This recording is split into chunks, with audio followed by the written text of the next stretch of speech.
Township Board of Supervisors to order. Please stand for the Pledge of Allegiance to the American flag. I pledge allegiance to the flag of the United States of America and to the republic for which it stands, one nation, under God, indivisible, with liberty and justice for all.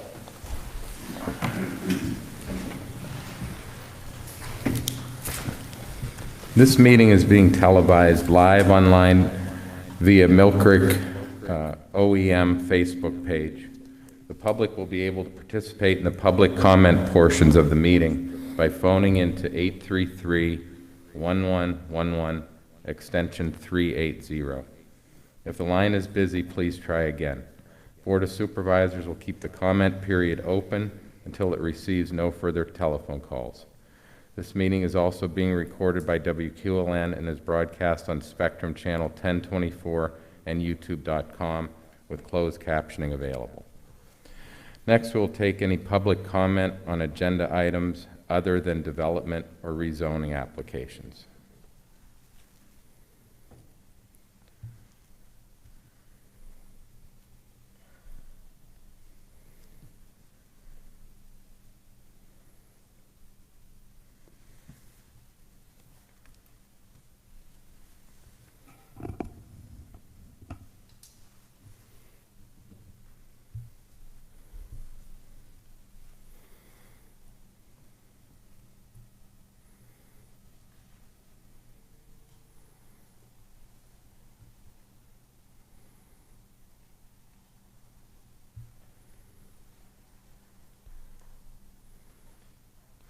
Okay, hearing no comments, we'll move on to approval of the minutes from our June 9th, 2020 regular meeting. Do I hear a motion to approve the minutes? I'll make a motion to approve. And I'll second. Mr. Morgan, your vote? I vote yes. Mr. Outlet, your vote? I vote yes. And I also vote yes. Next is approval of the bills. We have a batch of bills here. Does anyone have any questions or comments on the bills? I'll make a motion to approve. I'll second. Mr. Morgan, your vote, sir? I vote yes. Mr. Outlet, your vote? I vote yes. And I vote yes. Next up, bids and quotations. Multi-use trail design proposals. Matt Holdinger. Thank you. In 2018, PennDOT and the Department of Conservation and Natural Resources released a concept study for multimodal improvements to Presque State Park. An important recommendation of the study was the extension of the existing multi-use trail.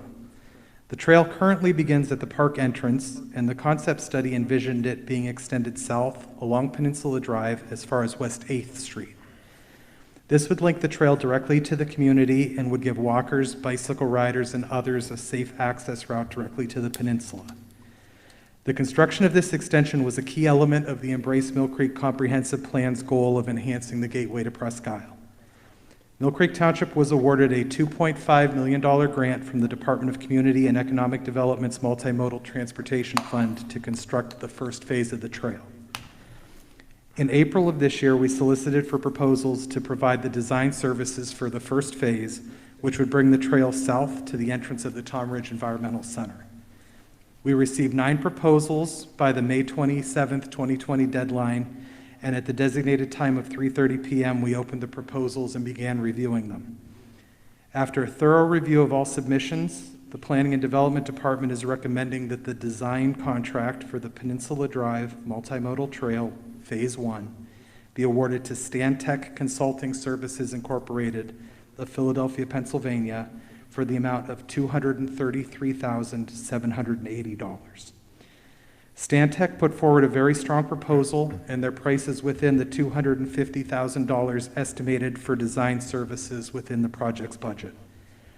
Stantec's project manager for this contract will be Paul Vernon. Mr. Vernon had previously worked for the consultant that conducted the original multimodal improvements concept study, and he was the agreement manager and lead designer of that project. As such, he is intimately familiar with the study's recommendations and with both the benefits and challenges of this project. His knowledge and prior relationships will be invaluable as the final design is developed. I do believe that Solicitor Mark Shaw also has some comments regarding this contract. Yes, we have reviewed the contract. As part of the RFP, we submitted our standard kind of form consultant contract. They did come back with some requested changes. We have reviewed them and made some additional comments back to them. We would expect to finalize that here in the near future. Under the agreement, although the total is $233,780, there is a component of it which is a lump sum component for tasks 1 through 3, which is $182,072. Then there is a not to exceed price of $13,640 for task 4 and $38,068 for task 5. So the agreement would be drafted such that there would be a lump sum for tasks 1 through 3, but tasks 4 and 5 would be based on time and materials, but with a not to exceed price. So the recommendation would be, as if you're favorably inclined to award the agreement to Stantec, would be to approve that and approve the final contract terms as determined by myself and the chairman as we finalize that agreement and authorize the chairman then to sign the agreement. Thank you, Matt, and thank you, Mr. Shaw. Any questions or comments from the board? I don't have any. I guess the thing I want to add, I want to thank Matt and his team for all the work on this so far. It's been a long road to get the funding in place for this project, and Matt and his folks really did an excellent job to secure these funds. And Matt, just I can recall correctly, it's about 70% of this project was grant funded. Is that correct? Yes, 70%. So it's a big help for us to get this project done, and I want to thank the state for providing those funds. Representative Bizzarro was instrumental in securing those funds for us, and Matt's team was instrumental in getting the application together and helping us beat the drum. So, Thank you. so that I will make the motion to award the contract to Stantec, conditional on the approval of the contract language by Mr. Shaw. I'll second that motion. Okay, call for a vote on that. Mr. Morgan? I vote yes. Mr. Alette? I vote yes. And I vote yes as well. Next up is change order number 1, 2020, Colonial Avenue Pipe Replacement Project.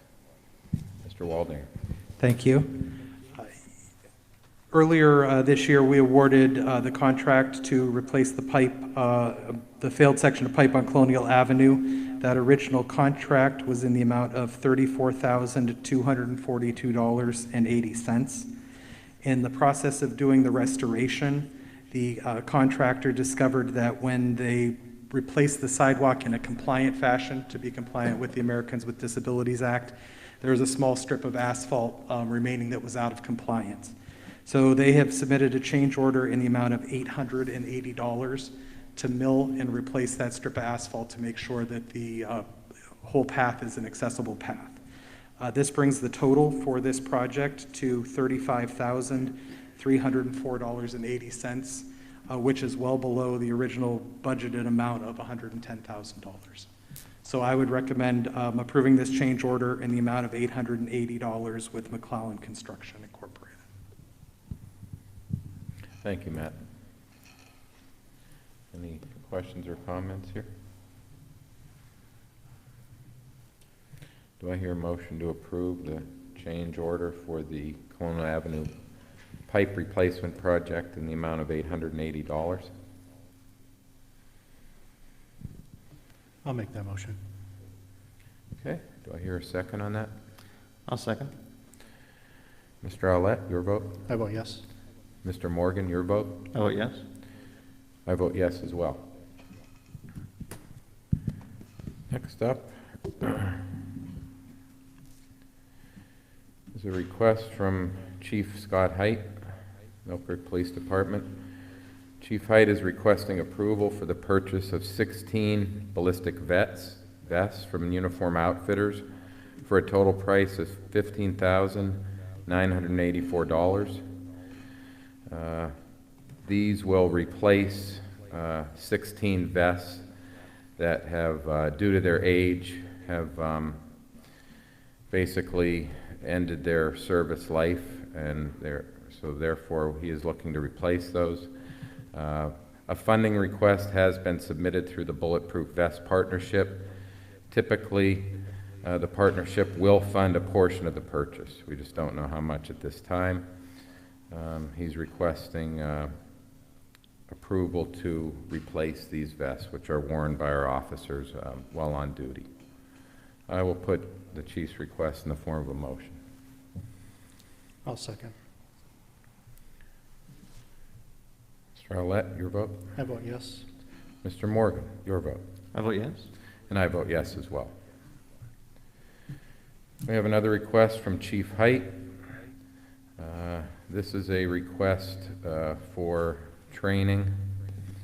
This is online training. This is a request to enter into a yearly contract with Lexipol, doing business as Praetorian Digital, to provide officers access to the MAPOTEC approved web-based training.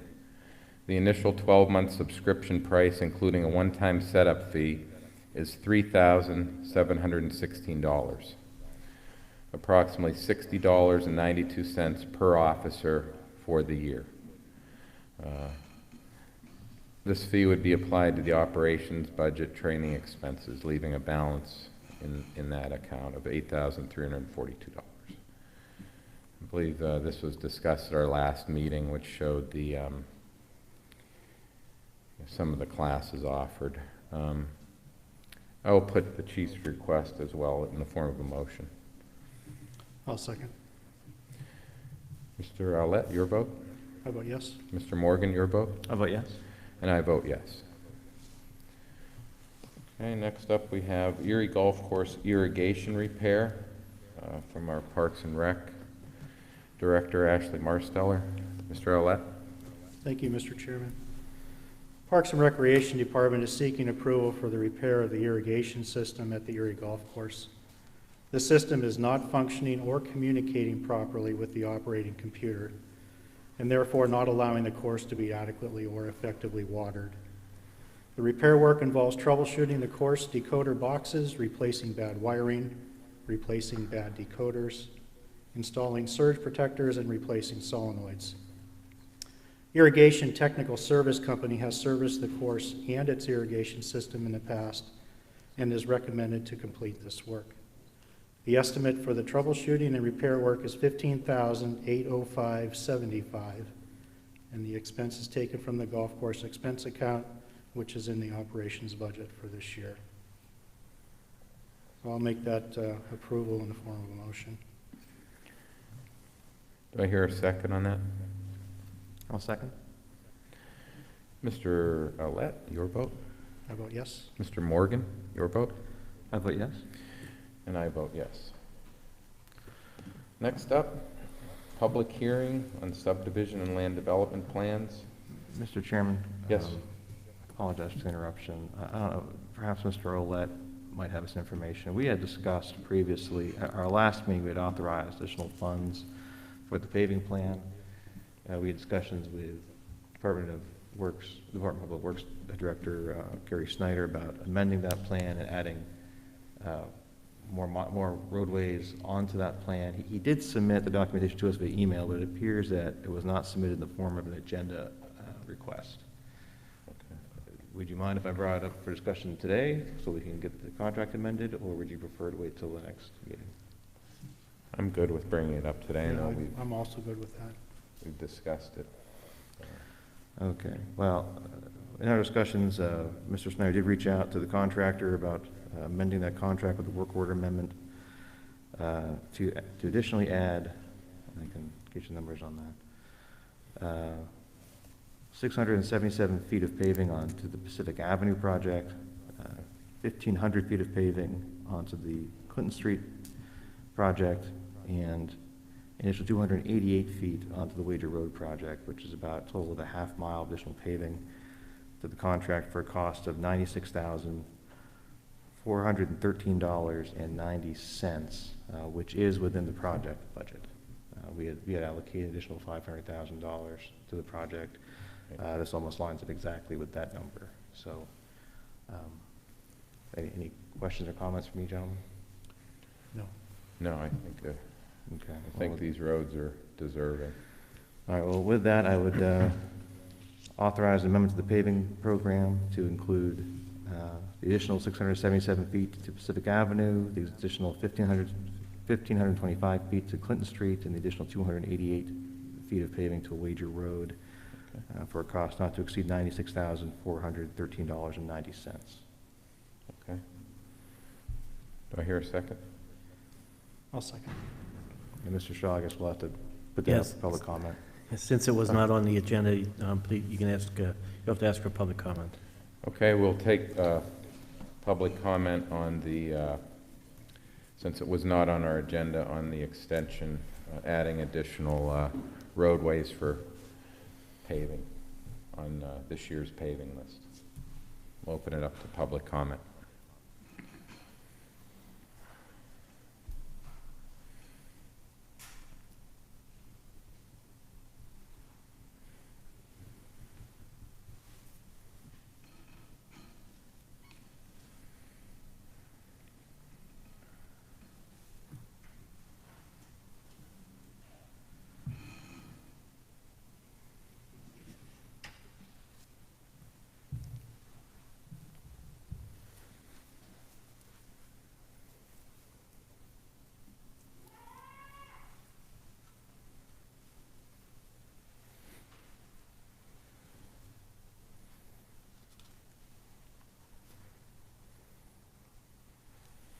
Okay, hearing no comments, I'll call for a vote on this. Mr. Owlett? I vote yes. Mr. Morgan? I vote yes. And I vote yes as well. Mr. Chairman, again, I apologize. I didn't realize that wasn't on the agenda. I Okay. guess just to clarify for folks watching at home, those three streets were already on the paving list. They were partial segments of the roadways, and these extensions simply take those pavings to the next logical intersection rather than a partial segment, which is what we had originally budgeted for. Okay, thank you for that clarification.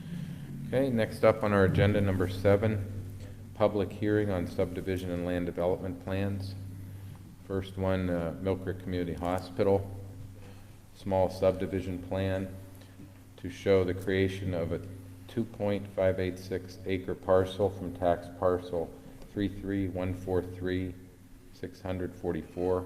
The new lot will become an integral part of tax parcel 33143-600.50.01, located on the east line of Peach Street, north of Bible Avenue, and tract 346, index 729-020.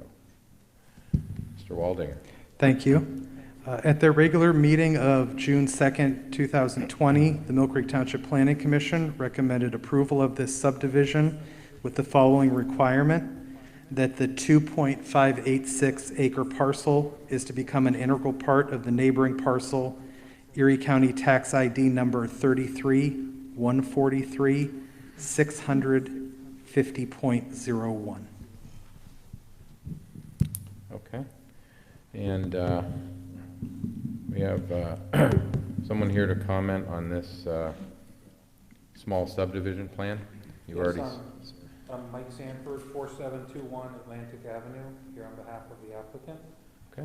It's essentially like you described, it's a side lot addition, we call it, about 2.5 acres.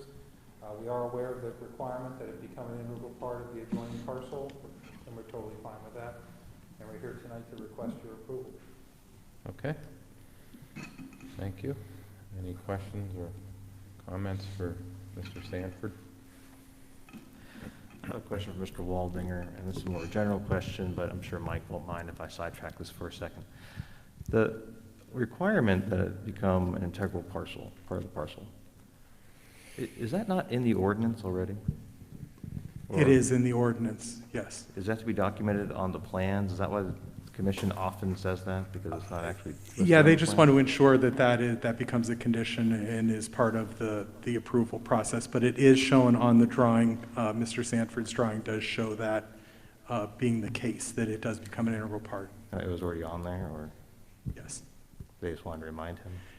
Historically, we've done that just as a reminder to everyone that it doesn't sit by itself, it becomes part of a larger parcel. Okay, I guess I just want to make sure we're actually telling folks ahead of time, not waiting for the planning commission to tell them. That's all. Well, it just seems odd that the planning commission would recommend it if it's already part of the ordinance. And if, Like I said, it's just historically been a reminder to the applicant and everyone that it does have to happen. And if I could add to that, one other thing is, following the recording of the plan, you actually have to record a deed to actually finalize that transfer, and sometimes people forget to do that. So that's a nice reminder, just to remind an applicant to actually have to record the deed, or else county assessment has a hard time reconciling that parcel. see, I told you Mike wouldn't mind. No, he never does. Okay. All right, any other questions? Okay, Public comment on that. right, is there anyone else here to speak in person on this? Okay, we'll take public comment, calls. I'll give that about a minute. I can just remind folks, it's 833-1111, extension 380. Our switchboard is standing by.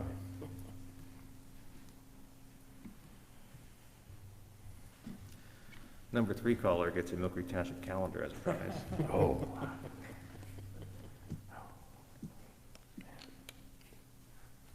Tempting.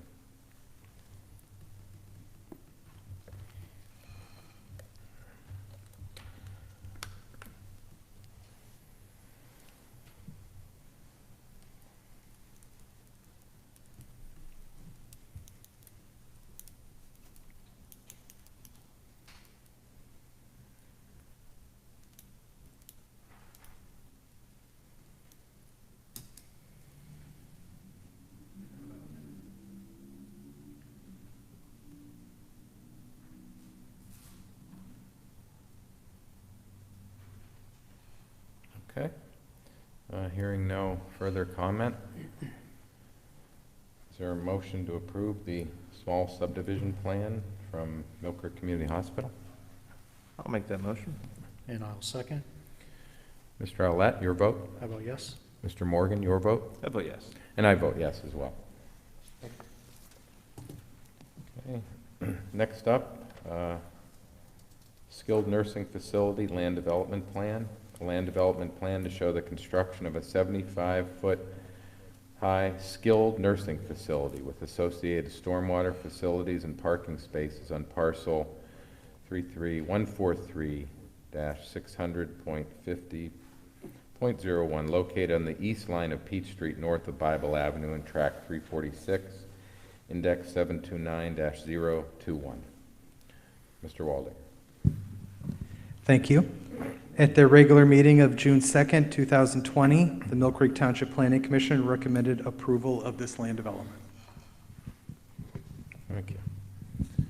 And Mr. Sanford, you're here to speak on behalf of this plan? Yes, correct. Again, Mike Sanford, 4721 Atlantic Avenue. Also, there's a representative of the applicant here as well. If you have questions that I can't answer, Mike can answer those as well.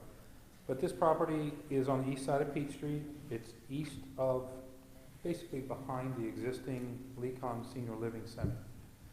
The applicant seeking the land development approval to construct a 5-story building and associated parking, stormwater, and landscaping. A variance was granted in March of 2020 by your Millcreek Zoning Hearing Board for the proposed building's height. So that was granted back in March. No new driveway access is planned. The project will utilize existing driveway access points. This new skilled nursing facility building will be a significant improvement to the property. It's needed in our community and needs to be this size to provide the services. The project fits into the existing area because, as you know, Peach Street is a commercial district. This is a proposed medical and skilled nursing use adjacent to other existing medical skilled living uses.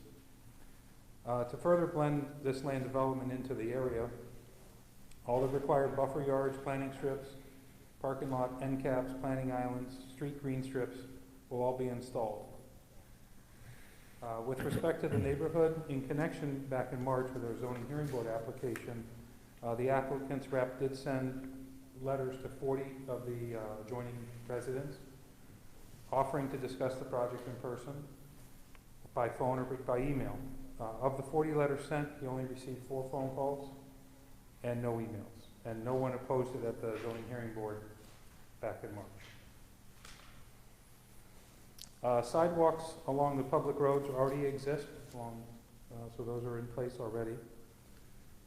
And some of this required parking for this project is off-lot, off-street parking that was previously approved with a land development plan we had before your board last month. This project will be served by the public sanitary sewer, and the required sewage planning module exemption has already been approved by DEP. We're not aware of any modifications that we're requesting, and like I mentioned, we did receive a variance back in March. And your planning commission recommended approval, and Erie County did as well. And we're here tonight just to answer any questions and request your approval. Thank you, sir. Any questions for Mr. Sanford? I have none. Mr. Stanford, what was the nature of the 4 phone calls you received? I'll let Mike Redlosk answer those, answer that because he's the one that received them.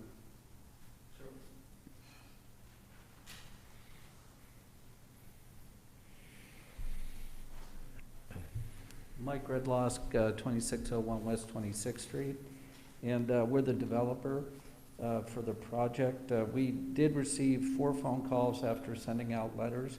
They were all positive, actually, and we had no negative phone calls or correspondence of any kind. Thank you, sir. Mr. Stanford, you referenced the off-lot parking. I cannot recall. I recall the board authorizing the construction of that parking lot, but and Mr. Walding, maybe I'm mistaken on this.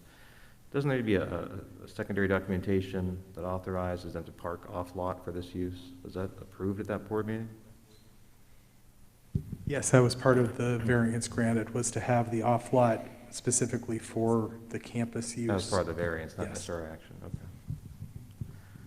I guess my last question is, it appears, at least in the drawing, and maybe it's just the way it's on my screen, it looks like some of the corners of the parking lot are actually infringing on the green buffer area, or am I mistaken on that? Those are existing. Those are out there today. Mm-hmm. And those, when they were constructed back in 2012, that's the way they were constructed. And at that time, the buffer yard was only 20 feet. So the way your ordinance is, anything we propose, anything that we redevelop must be brought into compliance with the current ordinance of the 40-foot buffer. So in those very small areas, those are existing and they will remain untouched. So the way the ordinance is, if you want to use the word grandfather, they're allowed to remain in their current condition as is, because we're not redeveloping them. That's the magic word. But I also want to let you know, along the entire, what would be south portion of this property and east, the buffer's already in, the arborvitae are in, there's actually a fence there as well, and it's very well screened, both south and east. So yes, you're correct, a couple small areas are in the buffer, but those are, if you will, grandfathered. Well, the plantings are grandfathered. The pavement is a new thing you're adding, is it not? Not the pavement that's in the buffers. We're adding other pavement elsewhere. Anything we're adding is outside the buffers. Those small areas that are in the 40-foot buffer are existing to remain. If I may, this property was developed with a land development plan, as Mr. Sanford said, in 2012. It was developed as a parking lot. And as Mr. Sanford just mentioned, the eastern portion of the parking lot they're not touching, they're leaving alone. They are removing a portion of the western area of the parking lot, and that's where they're building the new building. So as he mentioned, those spaces exist in what is now a buffer, was not at the time it was approved, and as they're not being touched, they're allowed to remain. Understood. Thanks for the explanation. I appreciate it. Thank you, Matt. Okay. We'll now open this up to public comment.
Hearing no further public comment, is there a motion to approve the land development plan for this skilled nursing facility or LECON? I'll make the motion to approve.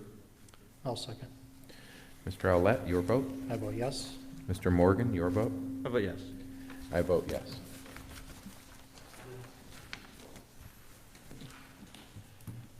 Okay, next up on our agenda, number 8, public hearing on a conditional use for property located at 35 Peninsula Drive to install new signage in the RC Resort Commercial District. Mr.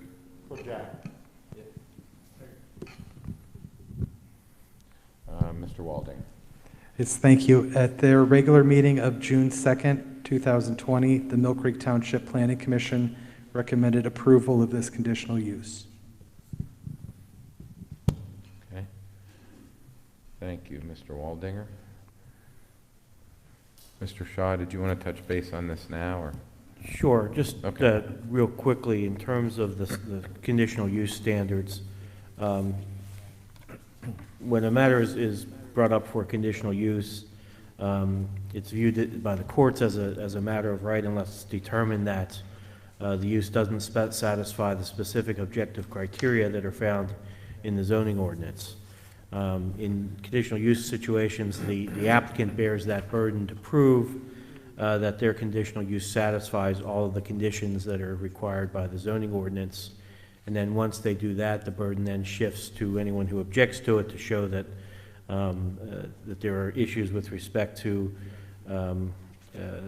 the use not being consistent with the general welfare of the community, or that it have a detrimental effect on the public health, safety, and welfare. So in this case, with respect to the sign that is being requested, there is a conditional use provision in the ordinance, and for the conditional use to be satisfied, the conditions are that the use of the property be a legal one, that the applicant demonstrates that they're meeting all the requirements of Section 145-87, which are the sign requirements for resort commercial, which is where this property is located. And then third, that to the extent it would be an electronic message center, that the applicant demonstrate that all subsections of that provision of the ordinance, which is code section 145-89, that those are met. So kind of with that preface, that's really shifts for the applicant to establish that this conditional use meets these requirements. Okay. Thank you, Mr. Shaw. Okay, sir. Yep. Go ahead. Do you want to say anything, or No. no? Yep. Okay. Okay. We'll open this up to public comment now. If anyone wants to comment, they can call the number 833-1111, extension 380. While we're waiting for that, Mr. Wallinger, did the application include any indication that the sign was equipped with an automatic dimmer device? No, there was no information regarding that with this information submitted. That would be one of the conditions that need to be met with respect to this conditional use. Okay.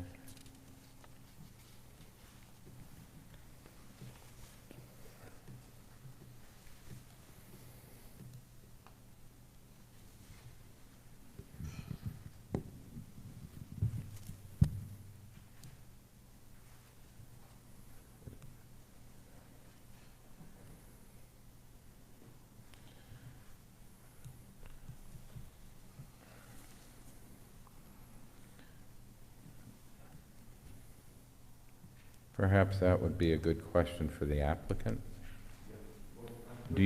Sir, do you know if that's the sign in question? Is it equipped with an automatic dimmer switch, a dimmer device? Do you know what that is? To make it lighter and darker, yes.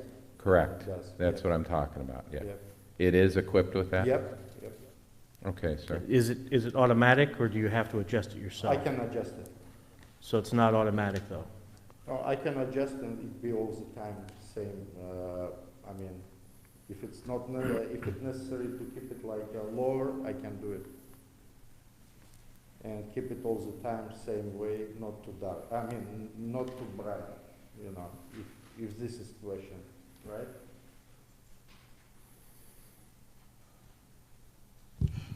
The ordinance specifies that it has to be equipped with an automatic dimmer device, so that when, you know, when it gets dark at night, then it switches to a lower brightness.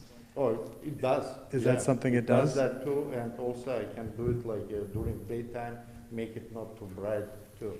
You know. It's all, it has everything what's supposed to be on it.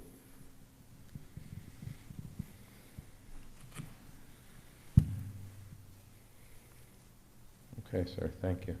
Thanks. No, received no calls?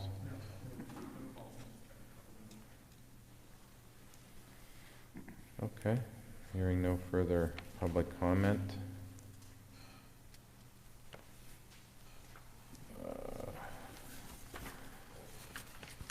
Is there a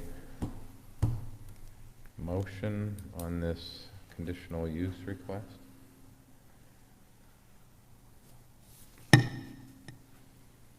I'll make a motion to approve. Okay, Mr. Olet, do I hear a second to that?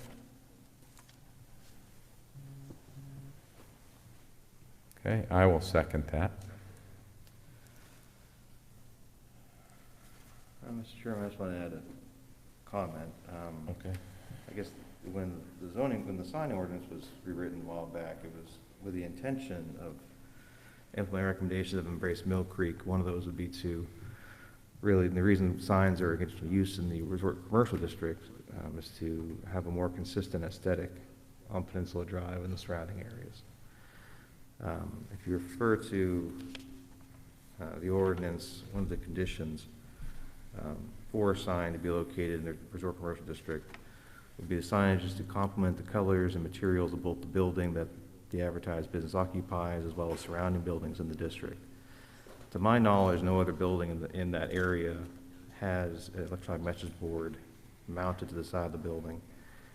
And it's my interpretation of the ordinance that when it says the sign is to complement the colors and materials, I think that implies, and I believe it was the intention of the Planning Commission, that it would be a static sign and not a mounted dynamic message board. The conditional uses we've approved with regards to signage on the side of the buildings since this ordinance has been approved have all been static signs and not a dynamic message system. So I don't believe that the sign conforms with the conditional use requirements and the signage requirements of the resort commercial district. If you would accept Mr. Morgan's interpretation, he would be correct that you would not be meeting, or the sign would not be meeting the conditional use requirements. Understood. Okay, but I guess we're up for a vote. Mr. Morgan, your vote. I vote no. Mr. Olet, your vote. I vote yes. And I also vote yes. Next up is Resolution 2020 R40. A resolution pursuant to Resolution 2015 R20 in the Municipal Records Manual to approve proposed disposition of certain township records. It's for Millcreek Police Department dash cam videos between June 24th, 2020 and July 14th, 2020. Do I hear a motion to approve Resolution 2020 R40 for this disposition? So moved. Is there a second? I'll second. Mr. Olet, your vote? I vote yes. Mr. Morgan, your vote? I vote yes. And I vote yes. Resolution 2020 R41, a resolution to substantially amend Millcreek Township's fiscal year 2020 CDBG action plan. Mr. Waldinger. Thank you. In March of this year, Congress approved the Coronavirus Aid, Relief, and Economic Stability Act, also known as the CARES Act, One of the provisions of the act was to release additional community development block grant money to CDBG entitlement communities throughout the country to assist in dealing with the effects of COVID-19. As an entitlement community, Millcreek Township was given a special allocation of $153,527 that it could use based on very strict guidelines set by the Department of Housing and Urban Development. After much research and discussion, both locally and with HUD officials, the township identified recipients that qualified for funding under the published guidelines. In order to distribute these funds, the township must amend its previously submitted fiscal year 2020 action plan.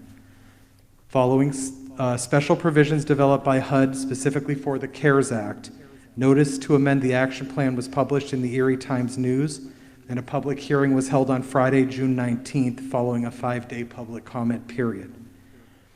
Before you is Resolution 2020 R41, which will formally amend our fiscal year 2020 action plan to increase our funding available by $153,527 and designating it to be used in the following manner: $87,748 to the Second Harvest Food Bank Assistance Project, which Second Harvest will use to provide approximately 4,000 boxes of food to 4 food pantries in the township for distribution to low-income, food-insecure families for a period of approximately 5 to 6 months.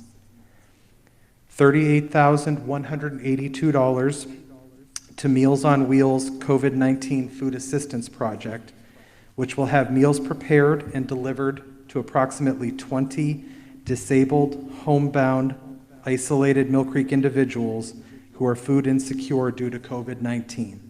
The meals will be provided Monday through Friday for a period of 1 year, which is 260 deliveries during that year. $20,070 for a certified nurse aid training project, which will provide tuition scholarships to 10 low to moderate income Millcreek Township residents to become certified nursing assistants through a training program offered by HVA Senior Living Alliance. And finally, $7,527 will be provided to Erie County Department of Planning and Community Development for administering the program on behalf of Millcreek Township. Thank you. Matt? Any questions or comments from the board on that? Okay. Mr. Chairman, I just want to thank Mr. Walding and also Mr. Shaw for their work on this. These funds were not anticipated. They weren't funds that we sought out either, and they're funds that have some pretty tight restrictions on them. So I know it took a little extra effort from our team here to find ways to use these funds in Millcreek Township, and you guys did a great job doing that. I also want to recognize Joe Burtis at the Erie County Department of Planning for helping us out to get this project moving.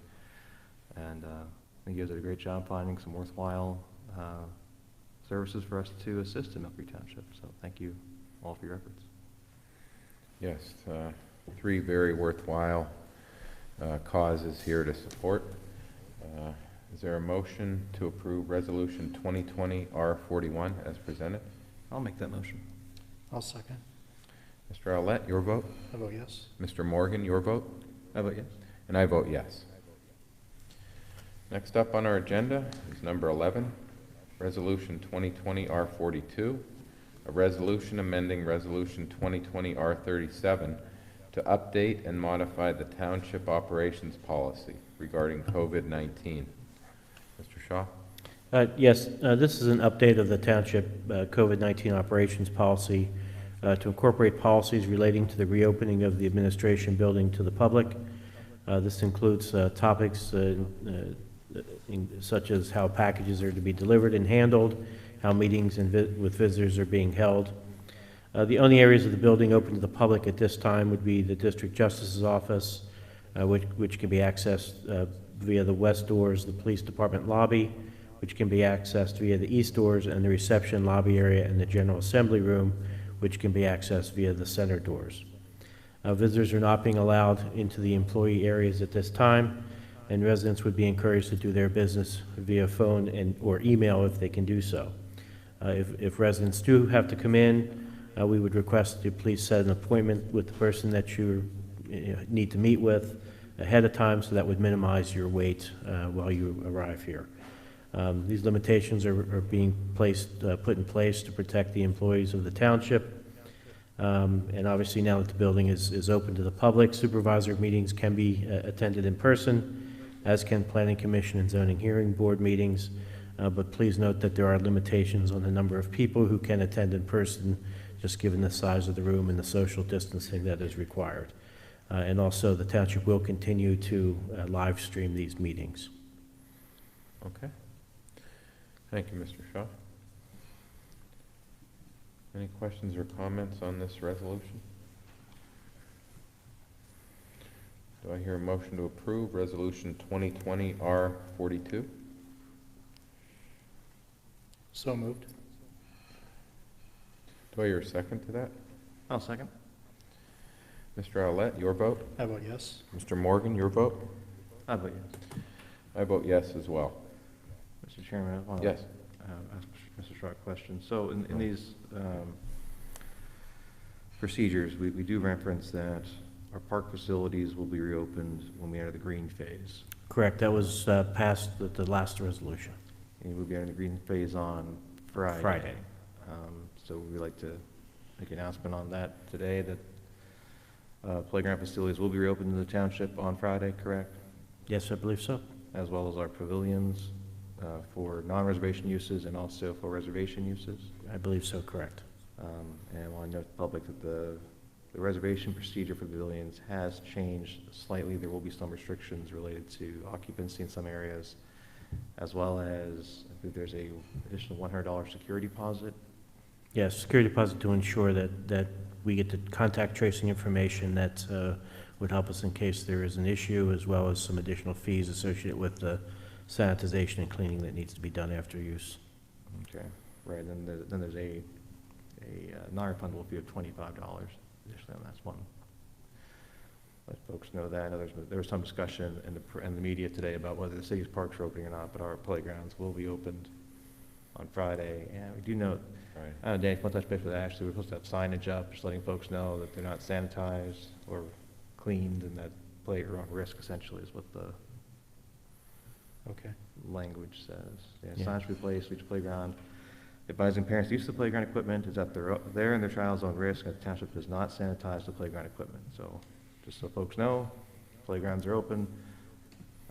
Use your own best judgment. I do believe Ashley has gotten all the signs that she needed. I think she mentioned to me the other day that she'd received them, so. Okay. Okay. Moving on in our agenda, number 12, Indemnification Agreement, Norfolk Southern Railway Company. Mr. Shaw.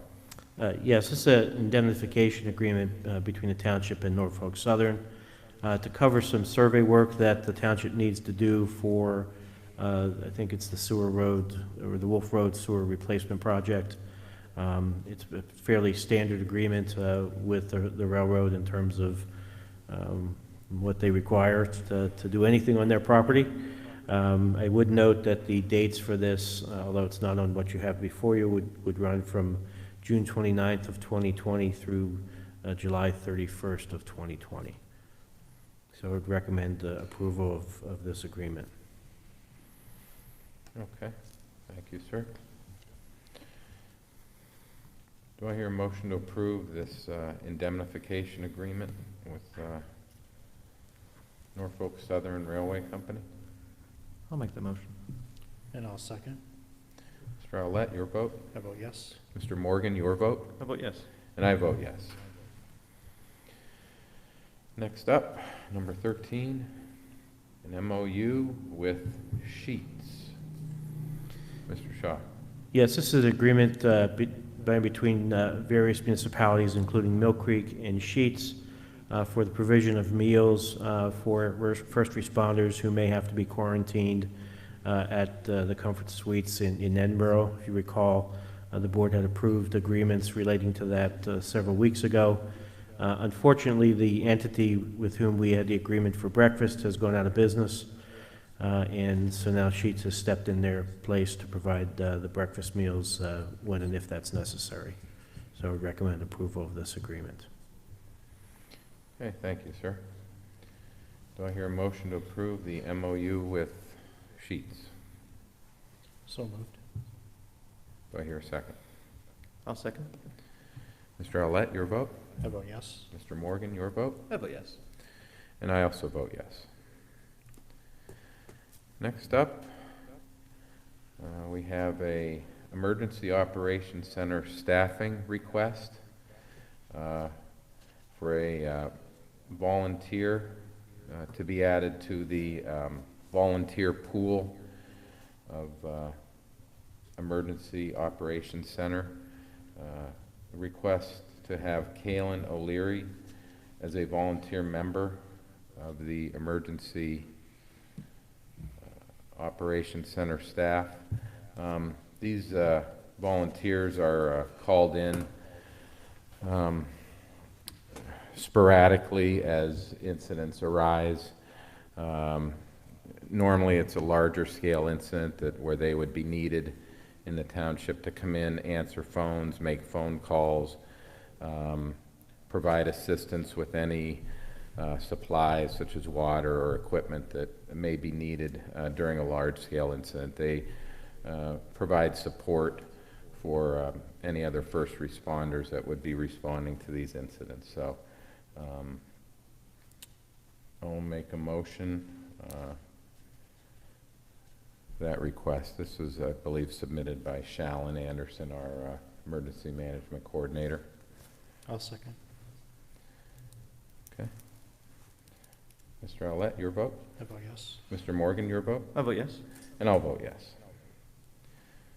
Okay, number 15, Treasurer Communications. I have Mr. nothing. Krzyzewski. Okay.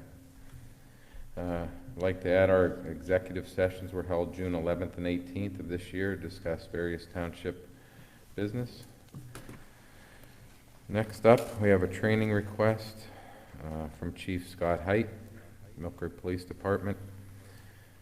He's requesting authorization for one officer to attend TASER instructor recertification training to be held in Girard, Pennsylvania on Wednesday, July 15th. Total cost is $495 for registration. The registration fee would be applied to the operations budget training expense, leaving a balance in that budget of $7,847. This is necessary because in order to be certified on the TASER, you need to have an actual certified TASER instructor instruct you on that piece of equipment. So he's requesting authorization for one officer to attend that to be recertified. This officer is currently certified and he needs to be recertified. I'll make a motion to that regard. I'll second. Mr. Owlett, your vote? I vote yes. Mr. Morgan, your vote? I vote yes. And I vote yes. And we have a fire police request from the chief requesting approval for Westridge Fire Department to conduct traffic control at the Westminster Church next door from 7 to 11 on June 23rd, July 7th, and July 21st, 2020 for traffic control at that location. I'll make a motion regarding that. I'll second. Mr. Owlett, your vote? I vote yes. Mr. Morgan, your vote? I vote yes. And I vote yes. Next up, Solicitor Communications. Anything further? Attorney Nothing. Shaw? Nothing further, thank you. Okay. Citizens to be heard. Any citizens in the audience would like to be heard? If not, we'll open the phone line again for public comment.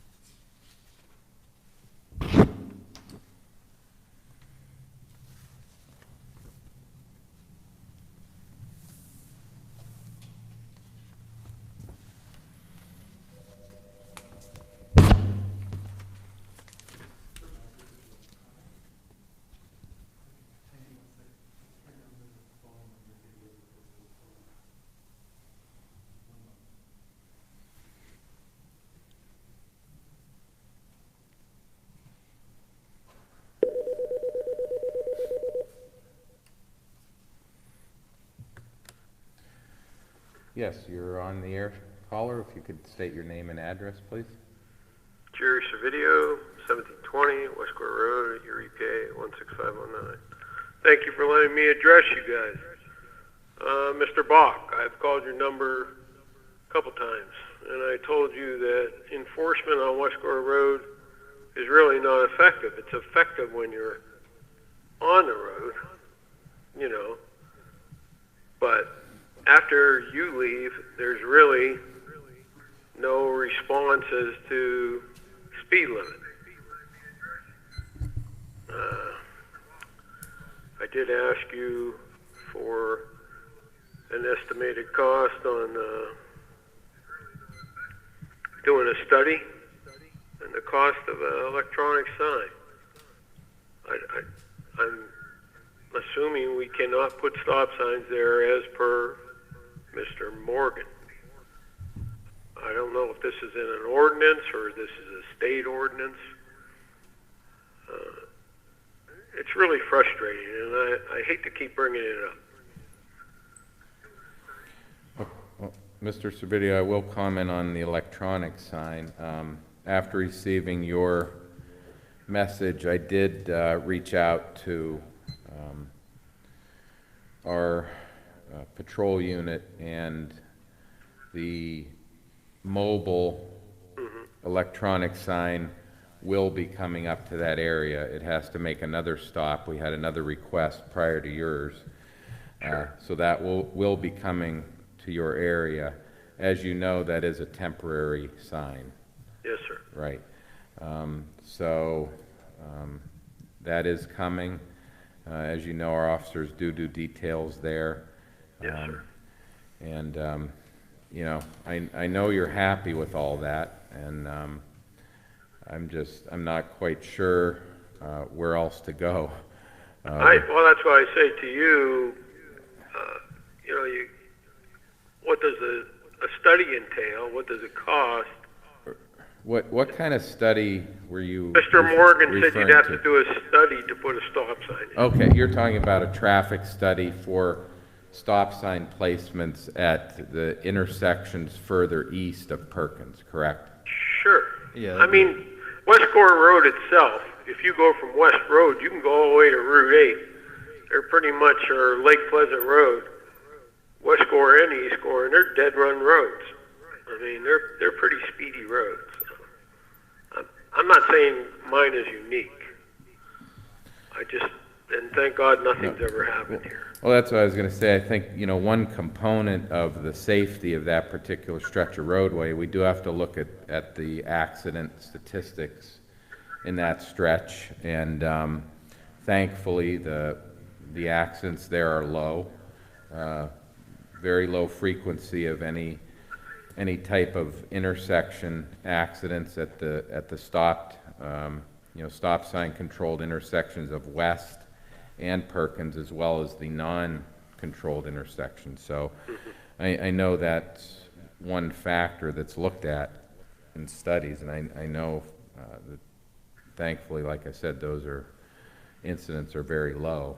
I don't know if anyone else has any further comments. Well, what we're referring to, it's a warrant analysis, and I can't recall if Mr. Waldinger or Mr. Lett might know, if that warrant analysis, is that performed by the township engineer, or is that performed by our traffic bureau? I couldn't hear him very well.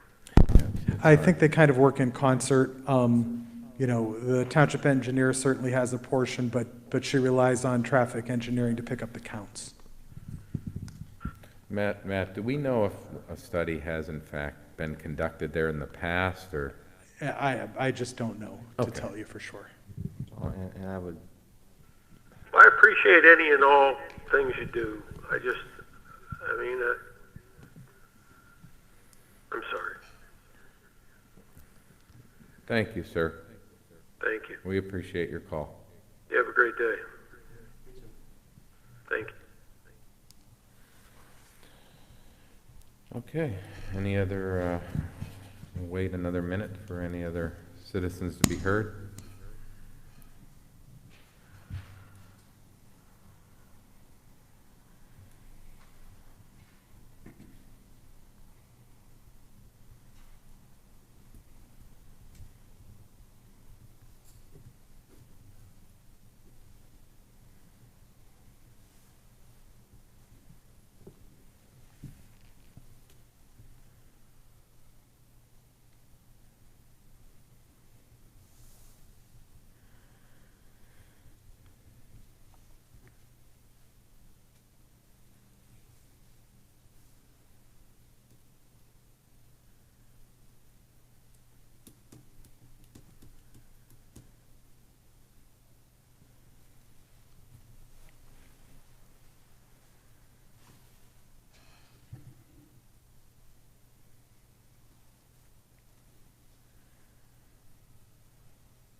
Okay, hearing no further calls,